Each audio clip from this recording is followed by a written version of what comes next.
Janasena party అధినేత, జనసేన ఎమ్మెల్యేలు, Janasena fans ఆడబిడ్డల కోసం అహర్నిశలు కష్టపడే వీళ్ళు మరి ఒక మహిళ దగ్గర కోట్ల రూపాయల అప్పులు తీసుకున్న తిరుపతి ఇన్ఛార్జి కిరణ్ రాయల్ నాకు అన్యాయం చేశాడని చెప్పి ఒక మహిళ బయటకు వచ్చి చెబుతూ ఉంటే నోరు మెదపరా?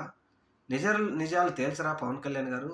అది ఆవిడ నిజంగా చెప్తుందా అబద్ధంగా చెప్తుందో తెలుసుకొని చట్టరీత్యా నిజమైతే కానీ లేకపోతే అబద్ధమైతే చట్టరీత్యా చర్యలు తీసుకోరా?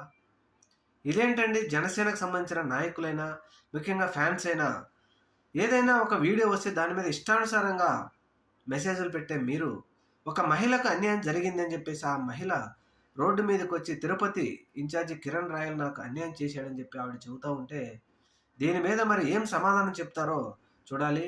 ఎట్టి పరిస్థితుల్లో జనసేన అధినేత నోరు కూడా మెదపడు. మనం చూసాం 2024 సార్వత్రిక ఎన్నికల్లో గెలిచిన తర్వాత ఆంధ్రప్రదేశ్ రాష్ట్రంలో మహిళల మీద జరుగుతున్న అఘాయిత్యాల గురించి ఏ రోజు కూడా మాట్లాడలేదు జనసేన పార్టీకి సంబంధించిన వారు కానీ, జనసేన అధినేత కానీ.